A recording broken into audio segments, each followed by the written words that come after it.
তার মাথায় যে গুলি করা হয়েছে। মোতালেব শিকদারকে কিন্তু সিটিসিল করে কিন্তু জরুরি বিভাগে এইমাত্র আনা হয়েছে। মাদক ব্যবসা ও টাকার ভাগাভাগিকে কেন্দ্র করে এনসিপির জাতীয় শ্রমিক শক্তির খুলনা বিভাগীয় আহ্বায়ক মোতালেব শিকদারকে হত্যার উদ্দেশ্যে মাথায় গুলির ঘটনায় সরাসরি জড়িত থাকার অভিযোগে শামীম সর্দার ওরফে ডিকে শামীমকে গ্রেপ্তার করেছে র্যাব। শনিবার বিকেলে এক প্রেস ব্রিফিংয়ে র্যাব ৬-এর উপ অধিনায়ক মেজর মোহাম্মদ নাজমুল ইসলাম এ তথ্য জানান। তিনি জানান, এ ঘটনার পর থেকে র্যাব ৬ সিসিটিভি ও ভিডিও ফুটেজ সংগ্রহ করে এবং গোয়েন্দা নজরদারি জোরদার করে। এরই ধারাবাহিকতায় শুক্রবার রাতে বিশেষ অভিযানে সোনাডাঙ্গার বসুপাড়া এলাকা থেকে ডিকে শামীম ও ঘটনার সময় উপস্থিত মাহাদিনকে গ্রেপ্তার করা হয়। র্যাব জানায়, জিজ্ঞাসাবাদে ডিকে শামীম নিজেই মোতালেব শিকদারকে মাথায় গুলি করার কথা স্বীকার করেছে। অভিযুক্তের বক্তব্য অনুযায়ী ঘটনাস্থল ও বাড়িতে মাদকের ব্যবসা চলত। ঘটনার দিন সকালে সে ও তার সহযোগীরা মাদক উদ্ধারের উদ্দেশ্যে ওই বাসায় যায়। মাদক না পেয়ে ক্ষিপ্ত হয়ে সে মোতালেবকে গুলি করে পালিয়ে যায়। পুরো ঘটনাটি মাদক ব্যবসা ও মাদকের টাকা ভাগাভাগিকে কেন্দ্র করেই সংঘটিত হয়েছে বলে প্রাথমিকভাবে জানা গেছে। 22 ডিসেম্বর 2025 তারিখে খুলনা মহানগরীর সোনাডাঙ্গা থানাধীন মুক্তা হাউস মসজিদ সংলগ্ন বাসার মধ্যে মোহাম্মদ মোতালেব শিকদারকে অজ্ঞাতনামা 4-5 জন সন্ত্রাসী মাথার পাশে গুলি করে পালিয়ে যায়। মুহূর্তে ঘটনাটি স্থানীয় জনগণের মনে ভীতির সঞ্চার করে এবং সকল প্রিন্ট এবং ইলেকট্রনিক মিডিয়ায় ব্যাপকভাবে প্রচারিত হয়।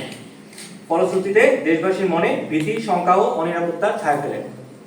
পরবর্তীতে পুলিশ এবং অন্যান্য আইন শৃঙ্খলা রক্ষাকারী বাহিনীর দেওয়া তথ্য মতে ও সিসিটিভি ফুটেজ ও ভিডিও ফুটেজ পর্যালোচনার মাধ্যমে আমরা প্রাথমিকভাবে কয়েকজন সন্দেহভাজন ব্যক্তিকে অভিযুক্ত হিসেবে চিহ্নিত করে আমাদের সন্দেহের তালিকায় রাখি এবং তাদের গ্রেফতারের লক্ষ্যে আমাদের ইন্টেলিজেন্স ইনভেস্টমেন্ট অব্যাহত রাখি।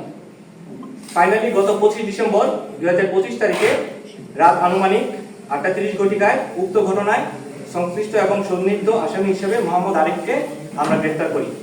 পরবর্তীতে এই আরিফকে আমরা খুলনা মেট্রোপলিটন ডিবির নিকট হস্তান্তর করি। হত্যা চেষ্টার সাথে সরাসরি সম্পৃক্ত ভিডিও ফুটেজ ও সিসিটিভি ফুটেজের সরাসরি দৃশ্যমান এমন কয়েকজন ব্যক্তিকে আমরা সন্দেহের এবং গোয়েন্দা নজরদারির মধ্যে আমরা রেখে অভিযান চলমান রাখি।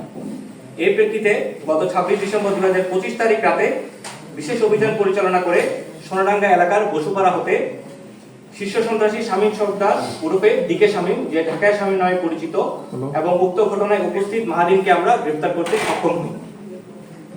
গ্রেফতারকৃত ডিকে শামীম প্রাথমিকভাবে জিজ্ঞাসাবাদে উক্ত ঘটনার সাথে সরাসরি সম্পৃক্ত থাকার বিষয়টি স্বীকার করে এবং মোতালেব শিকদারকে সে সরাসরি মাথায় গুলি করার বিষয়টিও স্বীকার করে। গ্রেফতারকৃত ডিকে শামীমের দেওয়া তথ্য অনুযায়ী সকাল 7 ঘটিকায় ডিকে শামীম ও তার সহযোগী সহ 4-5 জনের একটি দল ঘটনাস্থলে পৌঁছায়। ঘটনাস্থলে পূর্ব থেকে উক্ত বাসায় মোতালেব শিকদার, আরিফ, ইফতি, তানভীর, তন্নির স্বামী, ইমরান, তন্নির বন্ধু ও ইফতির চাচাতো ভাই উপস্থিত ছিল। অভিযুক্তের তথ্য মতে উক্ত বাসায় পূর্ব থেকে মাদকের ব্যবসা ও মাদক সরবরাহ করা হতো।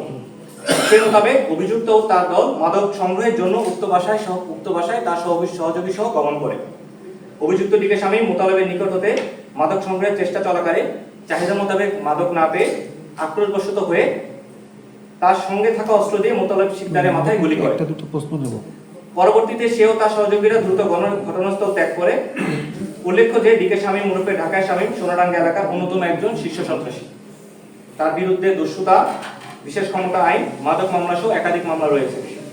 সংগঠিত এই হত্যা চেষ্টাটি মূলত খুলনা মহানগরীর সোনাডাঙ্গা এলাকায় মাদক ব্যবসা ও মাদকের টাকা ভাগাভাগি নিয়ে হতে পারে বলে আমরা প্রাথমিকভাবে ধারণা করছি।